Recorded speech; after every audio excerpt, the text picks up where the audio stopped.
Thanks for coming to my interview. What's your take? Your hot take on wine? My hot take: drink what you love, trust your palate. 100% agree. Yeah.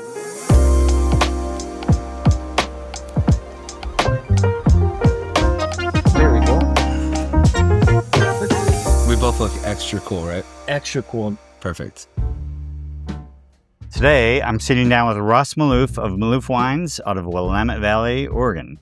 So Ross came up in the Philadelphia restaurant scene for over a decade before a trip with friends to Willamette Valley turned into an internship, harvest internship. Yeah. Mm-hmm. Turned into a life in wine. Yeah, for sure. Yeah. He and his co-founder B, a former aerospace engineer, started making wine in 2015, and they've become one of the most distinct and exciting small producers in Oregon. Obsessively focused on white wine, maybe not today, but working with overlooked varieties, farming organically, doing it from their estate vineyard, No Clo Radio. Yes. Ross, welcome. Yeah, thank you. Welcome to Stanley's. That was such a nice intro. Yeah? Appreciate you. So, as I mentioned, you were a beverage director in the Philly restaurant scene for a decade or so.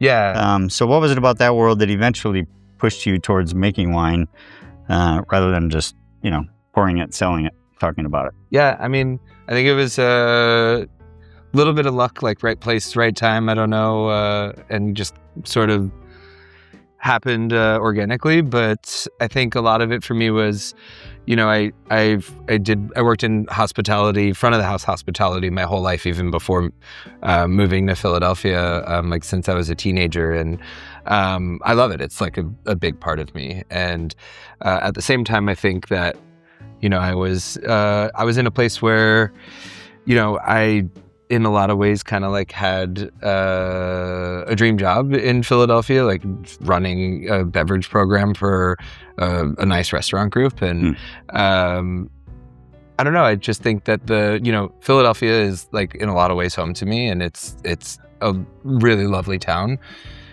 But it's also like it's a place where the bar of entry for opening your own restaurant or your own place, especially that has alcohol in it, is really high. Okay. In Philadelphia, you essentially like mortgage your liquor license. Like it's almost like a taxi medallion, because it's a finite amount of them. And you can sell them and trade? That's the way it is. Trade them, yeah. That is the way it is in LA for the spirits license and stuff, yeah. Yeah, and so, I don't know, I just think that like the idea of like opening, getting to that level in Philadelphia just seemed like a big burden and like a really big leap. And I was kind of like, interested in production more and more as I was getting further into the wine studies and whatnot. And I went to Oregon to visit a childhood friend of mine who had moved out there a few years before. And while I was there, I met some who are now some of my closest friends who were either just getting started in their wine projects or were working at other wineries. And it was just really charming and really fascinating. And like you said, I went back later that year to kind of check out harvest and help for a couple of weeks, and I think I knew kind of within a few days that it was something that I definitely wanted to do. And then really, my business partner B came out the next year and did the same thing, and we both were like, this is what we want to do. And yeah, so that moment, 10 years later, that visit really was for sure a turning point, inflection point in your life. Definitely, yeah. That's cool. Yeah, and so we started in 2015 was our first proper harvest for Maloof wines. We're not making a lot of wine at that time, and so we both had day jobs. I kept working, front of the house hospitality when I got there, and B was working in engineering and process engineering, and as we kind of like grew our company, and then we eventually grew to a point where we were able to think about finding a way to have our own place. And we had this very lucky and and not common opportunity to effectively take over and rent this estate that is our vineyard now, No Clo Radio. Mm-hmm. And so we don't own the land underneath our feet, but it's a land lease. But it ends when we're I think when we're both like 96 years old. Well, that's enough time. Yeah. So for all intents and purposes, I think as long as we pay our rent, right? So it's our spot. Yeah.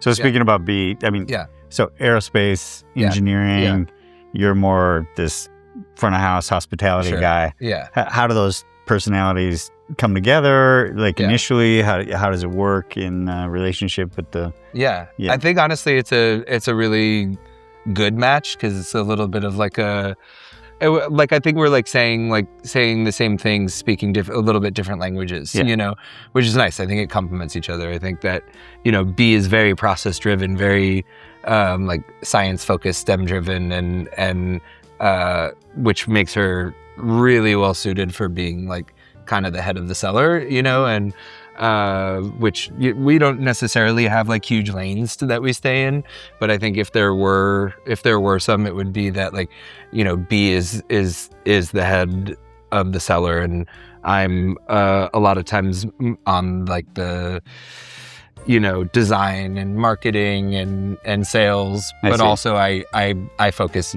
a lot on the farm. So I'm more like I'm more tractor driver. B and Michelle are both more forklift and winery drivers. Got it. Yeah.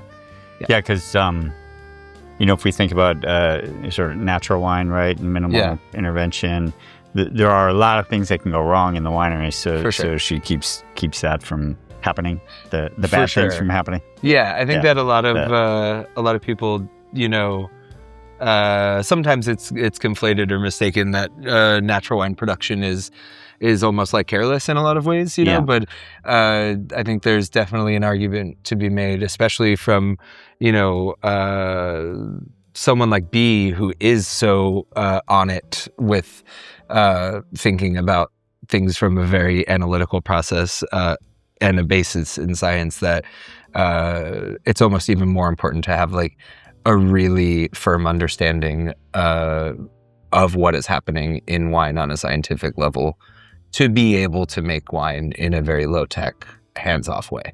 Yeah, I've heard this so many times that when you're not relying on intervention and additives and those sorts of things, you really have to be on it and careful about every step in the process and making sure you understand what's really happening. For sure. Yeah. It definitely helps. Yeah. So you talked about like, okay, 2015, you first started making wine, small quantities. Yeah. 2016, still quite small. Yeah. I mean, how scrappy was that in the early days? It's funny because I feel like the first 4 or 5 years, each year we were like doubling our production. But when you're starting with making just, you know, 2 barrels of wine, it's not a lot of wine. But you know, it adds up quick, and we just kept going for it, and we're making more and more each year, and the wines were being well received, which was really flattering, and so we just kind of kept going, and then grew into what we do. But is it like, okay, you're doubling production, but then all the money you make goes into the next thing, and you're just bootstrapping it from year to year. And you know, this was you know, like neither of us come from a background in, you know, like a family of wine producers, or you know, like a generational production or anything, and neither of us particularly, you know, come from a place where we like had a lot of resources. You know, our business was essentially started with ourselves and, you know, like a small agricultural bank, and that was it. You know, and just kind of bootstrapped it from there. So it was a lot of growing, and like you said, not paying ourselves for most of the time, and just focusing on getting it to where we wanted to be, which is really just to be able to farm and pay a mortgage or put food on the table, and feeling slightly more comfortable now. A little bit, yeah. It's definitely. I mean, I think running a small business, as I'm sure a lot of people in this room know, it's never short of fun and not so fun days, but I don't know. I wouldn't trade it for anything. I'm not going to complain about owning a small business. No. That's for sure. Me neither, especially in wine. Yeah, it's fun. Okay, we're gonna get into wine in a second here. Sure. But Oregon, people think about Willamette Valley, especially. It's almost synonymous with Pinot Noir. Yeah. Totally. Yeah. But you've deliberately gone in a different direction, really focusing on white vine varietals, and just a lot of things that you really don't see a whole lot. Why? Like what's? I think that there's some simple answers to that, and that's that. I think that we just really like white wine a lot, and that's what we're excited by. I think a lot of the wineries along the way that I've looked up to, that B has looked up to, from around the world of just producers we're really into, happen to be focused on making white wine, and so if there were a world in which we weren't able to sell any of our wine, it'd be nice to like what we have a whole cellar full of. That's maybe the simple answer, but also I think there's a couple of other pieces of info that are important. I think that because of the kind of temperament of the Oregon wine production at large is very Pinot Noir focused, and I don't know, I don't think that we necessarily went into it with feeling we had a whole lot to say in that dialogue. Not only that, but also it's funny because things obviously have changed since we started making wine, for sure. But even when we first started in 2015, there were a lot of vineyards out there that would have trouble selling their white fruit that was on the property. And if you look, Oregon is not a very long established wine growing region. So the first commercial vineyard, depending on who you ask, but the first commercial vineyard really in Oregon was planted in 1965, and that's the Irie Vineyards. By David Lett, who drove up from California with a whole bunch of plant material from UC Davis in his trunk, and planted a nursery block, and then the next year in 65 planted the Irie Vineyards. And there were 13 grape varieties in that first planting. Pinot Noir was one of them, And it's funny because Irie, one of the pioneering wineries, and if you look, I think at even a few of the other really early on wineries, we're making a lot more than Pinot Noir, and still are, And Pinot Gris was actually getting a lot of attention. For sure. In those early days. Absolutely. Yeah. David Lett has a whole, you can go on their website and they have a whole bunch of essays about the grape, and it's it's really cool. And it's very, that I think there was a lot of experimentation and curiosity at the outset of Oregon wine. And I think, somewhere along the way, obviously economics play a big factor in anything, for and farming is a hard thing, and there are a lot of people in the community in Oregon who are in the wine industry, or not necessarily making wine. People are farming grapes and selling, and when you hear that you can charge this much more money for Pinot Noir compared to any other grape, that's what's going to be focused on for planting, because other than maybe small differences in the way certain vines or grape varieties tend to grow, and how much fruit per acre or area they naturally set with, for the most part, if you're farming a given area of space, an acre of grapes, that acre doesn't really care what's there as far as money goes, and as far as time goes. It's going to cost you the same amount of resources to farm an acre of Pinot Gris that it is going to cost you to farm an acre of Pinot Noir. But if you can charge 3 times as much for the Pinot Noir, there's not a lot of reason to have the Pinot Gris. But it sounds like in the early days your tack was a little bit different, where you were saying, hey, there's all this opportunity to get really good quality fruit at a low price. And we're just kind of new, so rather than pay a premium price, we'll have a little niche. We can we already wanted to make white wine, and I think because the white grapes were not as fought over, that we were able to start with really high quality vineyards, because all of these like really old, well-established vineyards that were planted in the early years of Oregon viticulture just had like little pieces of, they're like, oh yeah, we have all this Pinot Noir, it's sold out. We've been selling to the same, well-established wineries for 2 decades. Yeah. But yeah, we have there's like an acre of Pinot Gris over there. Like we always have trouble selling it, And so I think we got, a little bit lucky on the timing of like when we started. It was kind of easy to find those contracts, little deals. gems. And and now they're sites that we've been working with for over a decade. Well, cool. Yeah. Well, how about we enjoy a little bit of a white wine? It's funny because I didn't bring any Pinot Gris. I know. Yes. Yes.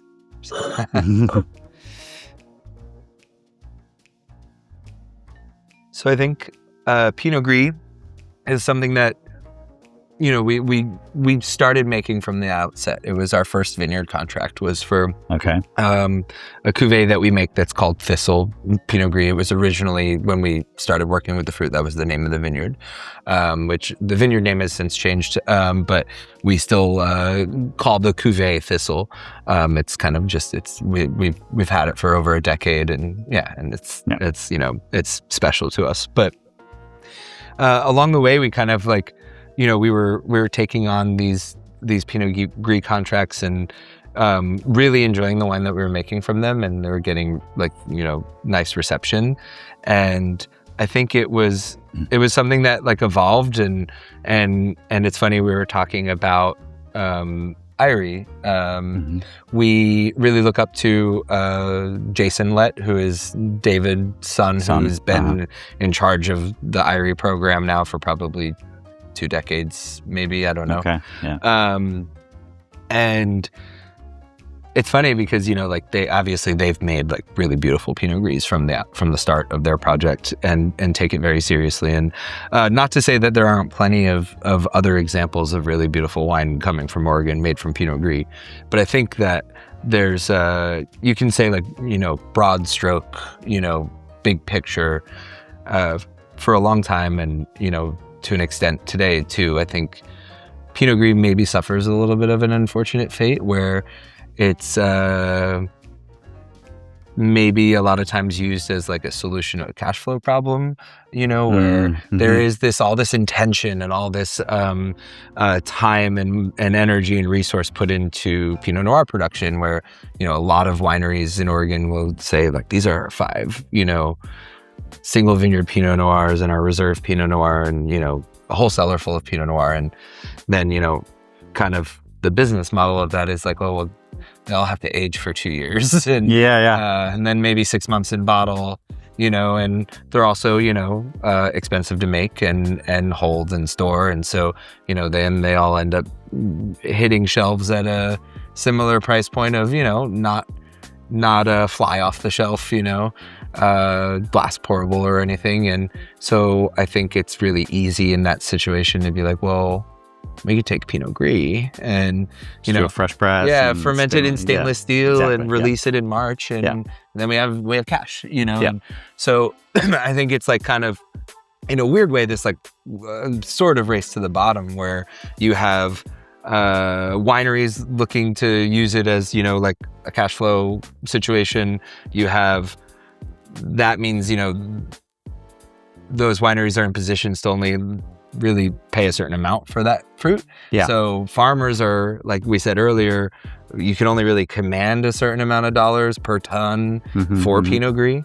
And then, that gives the farmer way more pressure to be like, well, maybe I should just graft this to Chardonnay or anything else where I can charge more money. And so over time, I think what ends up happening is that, a grape like Pinot Gris, it gets essentially like pushed physically, geographically to like the not as expensive or prized vineyard land. It's more valley floor fruit rather than these like, really acclaimed vineyard sites that, those are going to be the areas that are under the most pressure to like, have it grafted to anything else. So, I mean, do you have a strategy to help the growers that you source from keep it to Pinot Gris? Yeah. And are you paying a little bit of a premium for some of those sites? For sure. Yeah. We've done that. And a lot of that actually was from @stanleys.la. So we had some conversations with him when we were first coming up against, a couple of our vineyards saying like, hey, like, just so you know, probably going to graft this You're like, in the next couple of years. And we're like, wow, what do we do? And we were talking to Jason about it, and he was, he said like, well, like, oh, like the bottle of Pinot Gris that I had of yours, however long ago, like, like, what's the price of it kind of thing. I think we told him, I think we used to maybe even lose money on making bottles of wine when we first started. And, we told him like, I don't know, it was like $19, and he was like, well, I mean, do you think you could sell it if it were 30? You know what I mean? And we're like, who knows? And he's like, well, I'm not saying like that it's arbitrary, but he said, like, really, something's only worth something until you tell somebody that it's worth that, But I think what's interesting is what you do with it with these different techniques, because it is such a like malleable grape. I mean, there's many different treatments that you can do to it that brings a different expression, right? I mean, absolutely. I mean, so many people in California are just used to the the crisp, fresh pressed Pinot Grigio, if you will. Which. Right. I mean, that has a place. And I think we do, it's funny because we do 5 single vineyard designations of Pinot Gris. On the single vineyard designations, 4 of them are white wine. Only 1 is macerated. Okay. But in those white wines, we press them and then ferment and age them in barrel. And for like 2 years in élevage. So I don't necessarily think it's that we're doing anything extra special other than really just treating it like any other one of our wines. We're giving it the same élevage or the same amount of attention or time that I think a lot of people otherwise would give to Pinot Noir.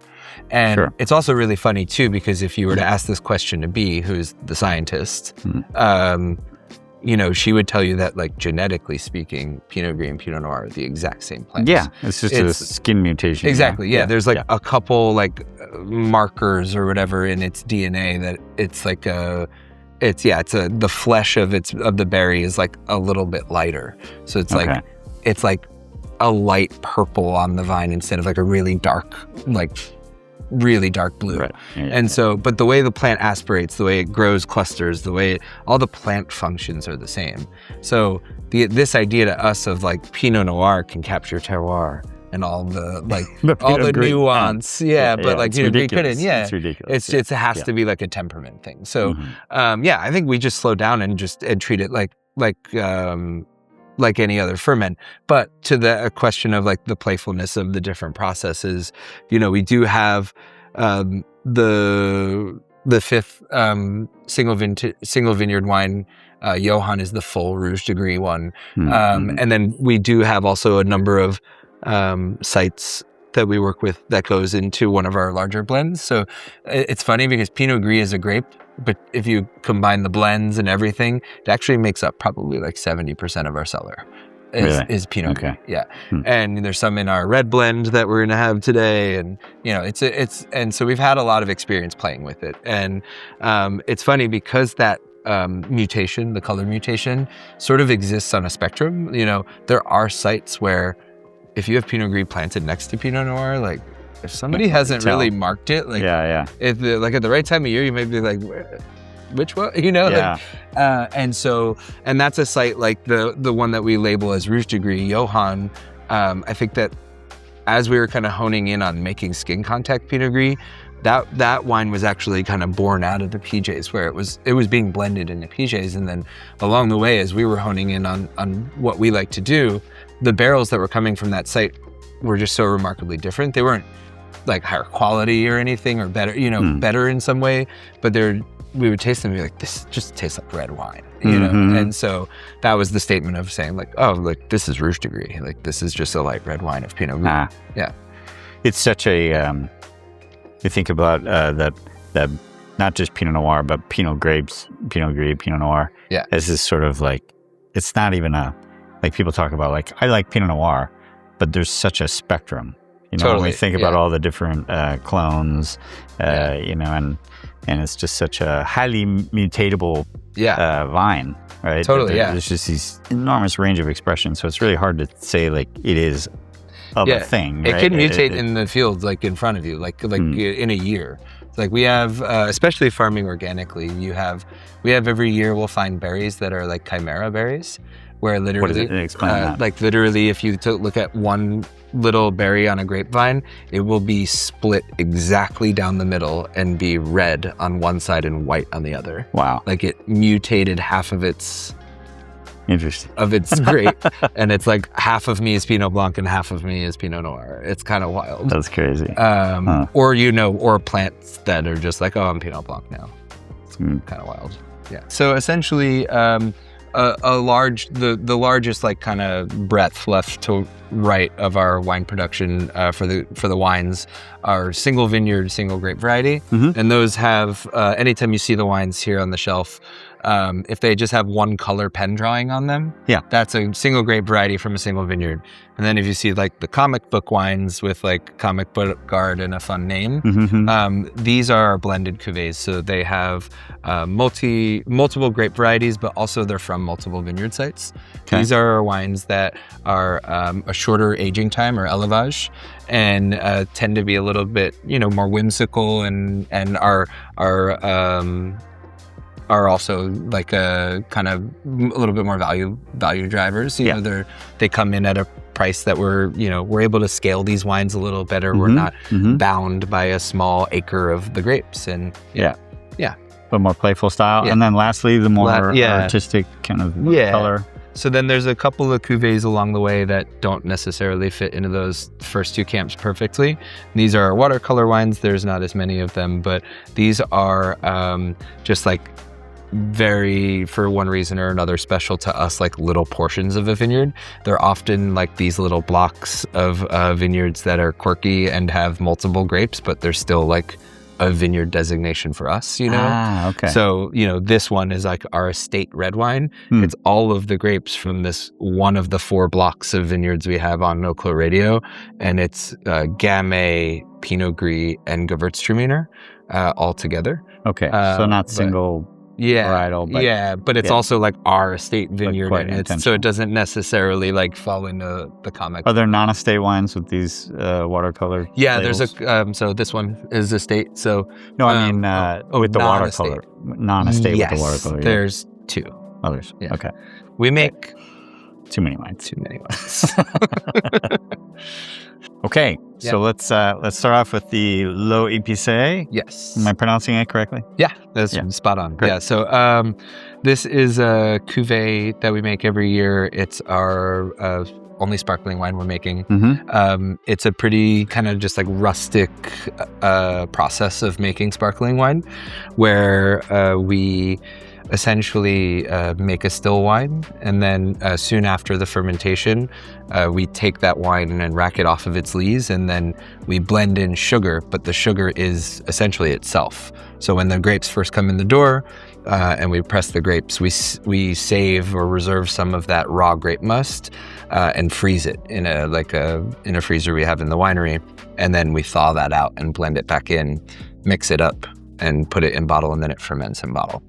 So you're just keeping track of volume of the fresh juice versus the fermented juice, and then you kind of know what it's going to end up in the bottle. Yeah, and in doing that process, we actually, I think, in a lot of ways, have a little bit more control. Where I mean, again, talking to B, you can calculate like the pressure in bottle and the bubble essentially, because you can say this must has this much grams per liter of sugar in it when it's in its raw form, and we have a dry wine, so we're looking for this to get that, Whereas I think a lot of the other kind of like faster production sparkling wine is Pet Nat, which is lovely. I like Pet Nat a lot, but I think it seems really neurotic because it's capturing a ferment in the middle of its ferment. Yeah. And so it's like... And we've seen some pretty disastrous results. Sometimes, they can get... They can get quite lively.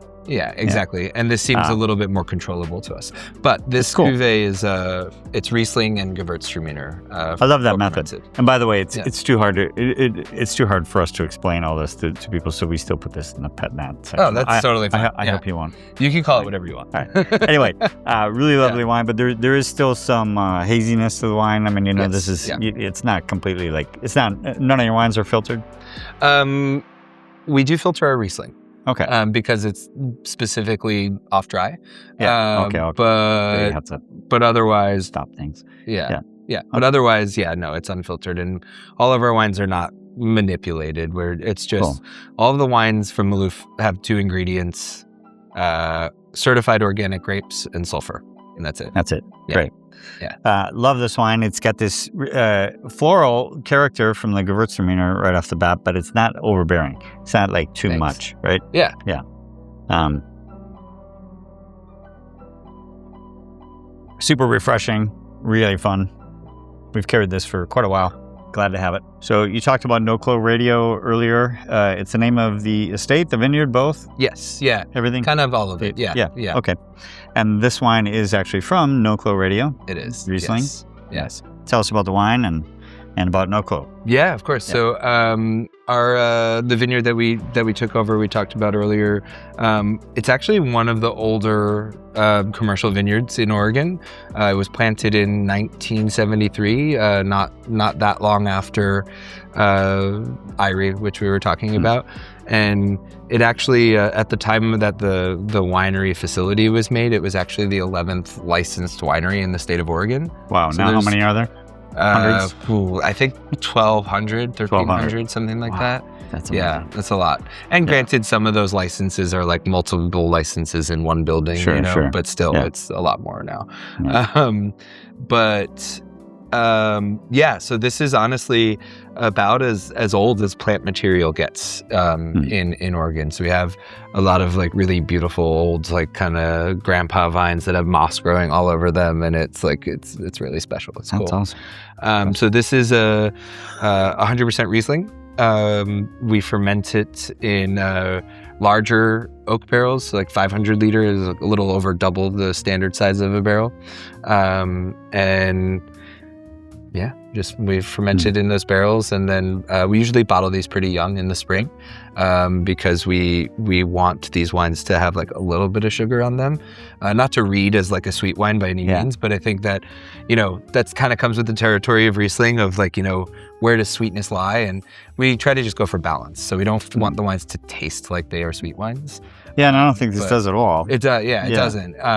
But having said that, there is some residual sugar in it. I think it's that, especially making wine in a region like ours, if we were to make this a fully dry Riesling, it's way too acidic. It hurts your ears. Exactly. And let's talk about that a little bit, because there is a little bit of a misconception now in the marketplace about sugar in wines. And we are not talking about added sugars at all. We're talking about the natural, I guess it'd be fructose?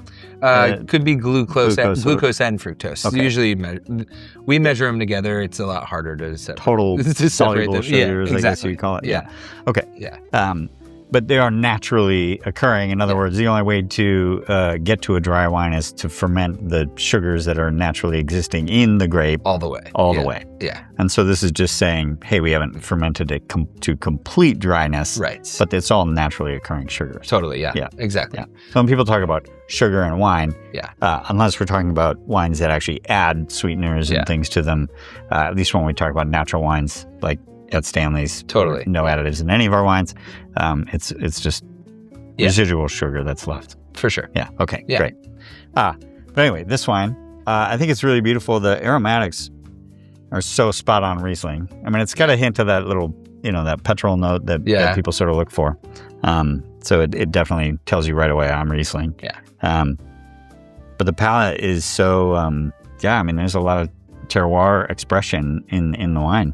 Thanks. Yeah. I think it's a lot of fun too. Just the vineyard No Clo Radio is it is kind of very like visually like a nice like reminder marker of what it probably was like to plant vineyards in the 70s in Oregon. Like the amount of vines per acre is very low compared to like a modern standard vineyard. Okay, yeah. I think that the original proprietor of what's now our property, he wanted to plant a vineyard, and I think he just made the rows As wide as the tractor that he had. Yeah, exactly. Yeah. So he made the rows as wide as his big tractor, and that's 8 feet wide, and a standard vineyard is usually 5 or 6. Yeah. And then in between each plant, there's 7 feet. And it's usually maybe 5.5. So in an acre, we have around 750 plants, and in a modern vineyard, that would be like 1,200. So is there any vine training? It's still like proper, trellising, everything. Like we have catch wires and posts and everything. Okay. It's just the physical spacing is, it's just it's a much smaller amount of plants per acre. But visually, it looks the same. Stunning. Well, it's nice because it's just all this space, and the plants are big and old, and so it looks really cool. But also, it's not nearly as much as fruit from the same area. It's such a cool wine. I mean, it's just plain delicious to drink. Thank you. Which is the first thing that really strikes you. But I think this combination of the old vines and how there is this expression of terroir. Yeah. But then with the oak treatment, it just provides this a whole nother layer. It's really cool. Thank you. It's really interesting. I love that. Drink more Riesling. Yes, everybody. And don't be afraid of it. And don't think it's all sweet. Yes. So this is one of 2 single vineyard Gewürztraminers that we make. This is from the Columbia Gorge. So this is the only vineyard we work with in the gorge. If you are not familiar with Oregon geography, essentially the Willamette Valley is it's where our winery is, but it's a very long valley that is all the land sandwiched between the Pacific Coastal Range and the Cascade Range, which is like kind of capped off in Oregon by Mount Hood. And we're at the top kind of western corner of that. But if you follow the Columbia River east, past Portland, the other direction, is the Columbia River Gorge. Mm-hmm. And it's an AVA that exists on both sides of the river. So there are vineyards on the Washington side and on the Oregon side that are all just considered Columbia Gorge AVA, which is actually funny because this is from the Washington side. But we can't write that anywhere on the bottle legally because we have to write that it is produced and bottled by Maloof Wines in Forest Grove, Oregon, and we have to write that it's from the Columbia Gorge. But it doesn't say Washington. Doesn't say wine. Yeah. Anyway, maybe that's the point, though, is that it's all one specific geographical wine area. Yeah. Exists beyond random state line boundaries. State lines. Yeah.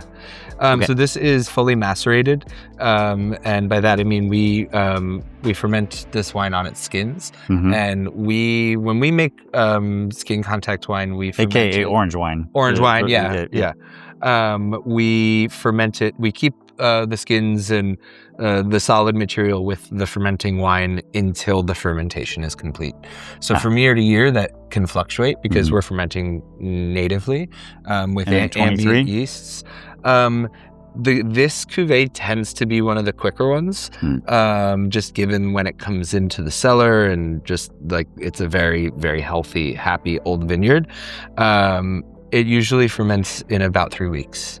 So it takes 3 weeks, and then we press the juice off of the skins and move the wine into barrels, and then it ages for 2 years in barrel. 2 years? Yeah. Wow. So most of our single vineyard wines are 2 years in élevage now. There's a couple of them that are not quite there yet, that are maybe like 18 months, but our intention is to get to a place where most of our wines age for 2 years that are not the comic book wines. Okay. Yeah. Gewürztraminer has its fans. Yeah. But in my experience is that sort of simple winemaking can often lead to these really overtly like punchy, almost soapy, overly fragrant that are kind of hard to drink. For sure. Maybe half a glass and you're like, that's enough. Yeah. I think it's interesting because, I don't know, you tell me if I'm onto something, but like the skin fermentation tends to actually, it might be a little counterintuitive, but it seems to knock down some of that overt, like I say, floral soapiness and all that. Yeah, I think so too. And then I think the barrel aging's got to help a ton. Yeah, I think so too. I think that for us, we also in kind of like getting used to making skin contact or orange wine at a Gewürztraminer, we've learned to like kind of farm the Gewürztraminer or ask our vineyard partners to farm it in a way that really lends to it, and that is to essentially try to retain as much acid as possible, so that the wine is still like really like crisp and bright, while also having that like kind of aromatic thing. Because once it's like you said, it gets like softer and there's all the aromatics, it can become a lot of people say flabby. It's a flabby wine. I don't know if I ever liked that word. Well, it's really beautiful, and like I said, I don't run across Gewürztraminers all the time that I love, but I'm gonna just try to put in as really many catchphrases into this interview as possible. Yeah, so I'm just gonna like look at the camera directly and say Maloof wines, not flabby.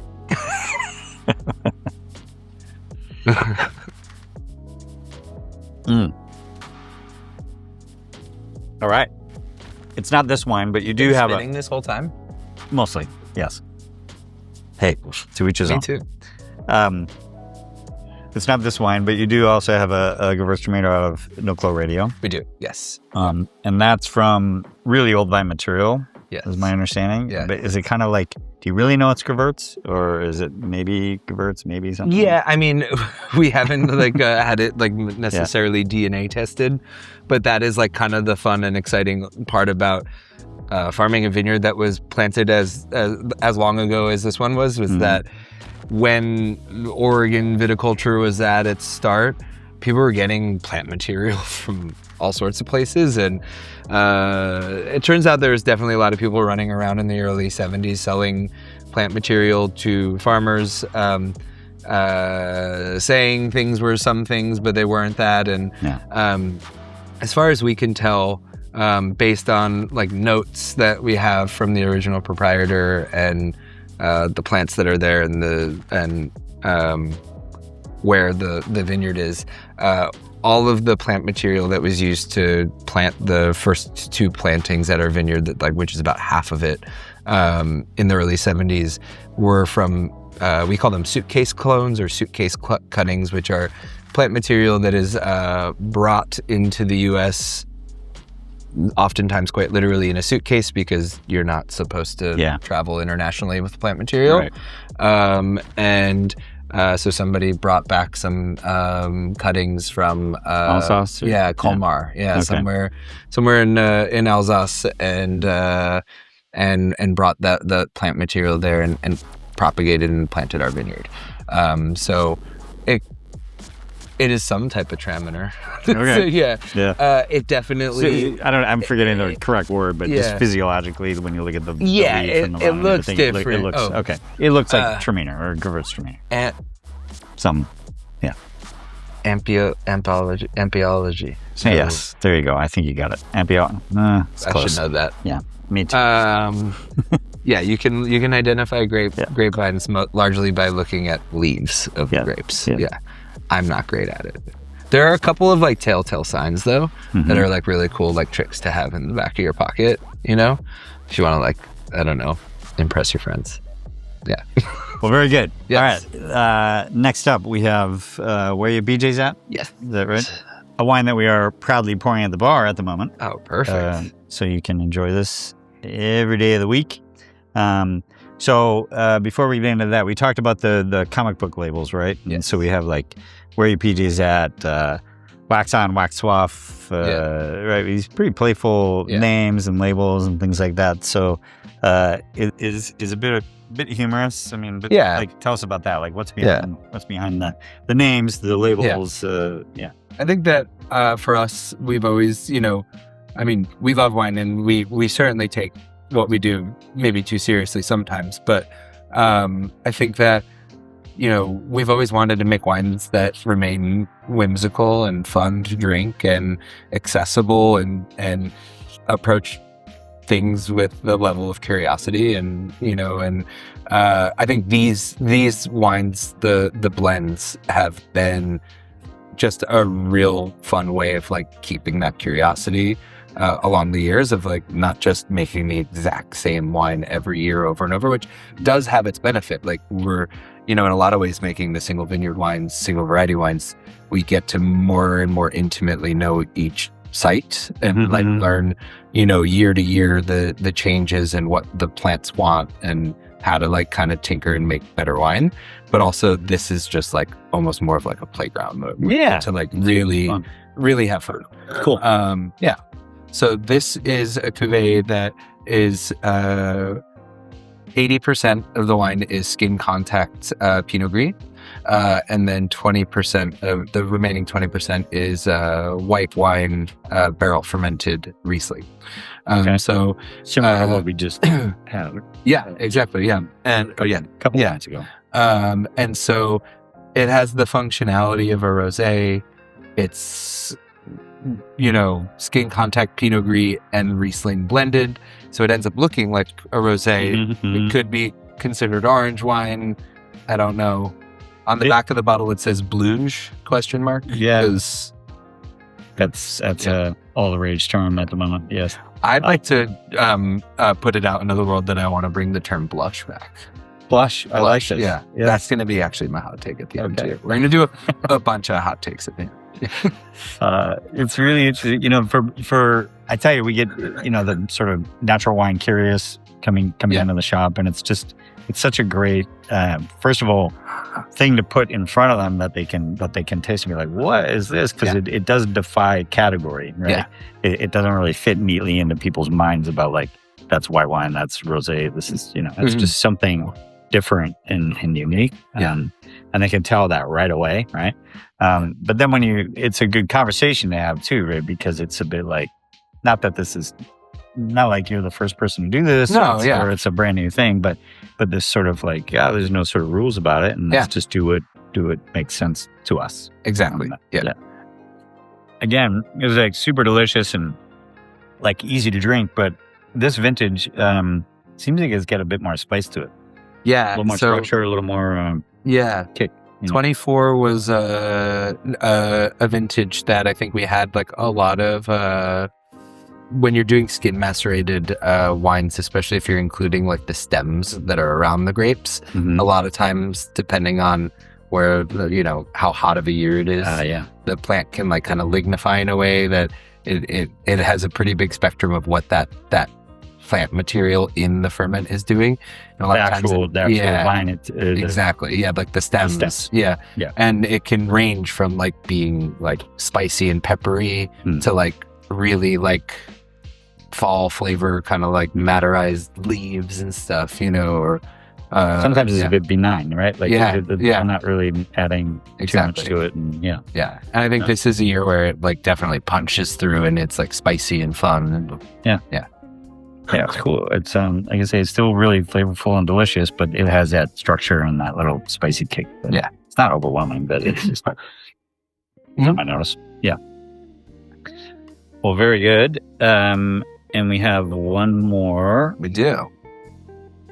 Which we're treading more and more into red category as we go here, which is not the Maloof wheelhouse, but I know. The wines are delicious. Thank you. We couldn't resist. So we're pouring Where Are You PJs at, and what is this called? All Grapes Welcome. All Grapes Welcome. Yeah. Yes. So tell us about this one. I think you were mentioning it earlier, but is it actually a field blend? Do you co-ferment? A portion of it. So they're all grown together. So it's this one block on our vineyard that has Pinot Gris, Gamay, and Gewürztraminer. And so we co-ferment the Gamay and Gewürztraminer together on the skins, and then separately we ferment Pinot Gris via carbonic maceration. That you getting color when you do carbonic with? For sure. Yeah, you definitely get a bit of color still. Yes, you definitely. And then it all gets pressed together and aged together in barrels. So this is our only estate red wine that we make. Quite light still, obviously with the sort of the blonde of the whites and the Pinot Gris and the red. Yeah. But yes, probably the most red that you have. Maybe, yeah, could be. It's funny because I think some of our skin contact white wines have bigger like presence and tannic structure, and you know what I mean, Mm-hmm. or the things that you might associate like characteristically with describing a red wine. And then I think like the two red wines we make are very like light and playful. It definitely has more like red wine body to it. For sure. Yeah. Again, just so irresistibly delicious. It's got this like this juicy red, airy character. It's really fun. Tell us if people want to get a hold of you, come by, taste the wines. I hear you have a restaurant. Yeah. What's going on? Thank you as well for having me. This was a lot of fun. So you can check Maloof Wines out on social media. On Instagram, we're at Maloof Wines. We also we are open to the public at our farm and winery from May 15th to September 15th on the weekends every year. We actually operate as a full service restaurant. So rather than doing like a kind of traditional tasting room flights of wine, we invite people to come and just hang out, and we have hot food to order, and people could order wine by the glass and bottle, not just ours, wines from all over the world, and it's a lot of fun. Yeah, great. That's No Radio Cafe. Yeah, and of course, Stanley's proudly carries Maloof wines whenever we can. So stop by, and if you're in Los Angeles, and pay us a visit, buy Maloof and whatever else gets your fancy on that particular date. Cheers. So thank you. Thanks again. Perfect. There we go. Sweet. Yeah, that was good. Yeah.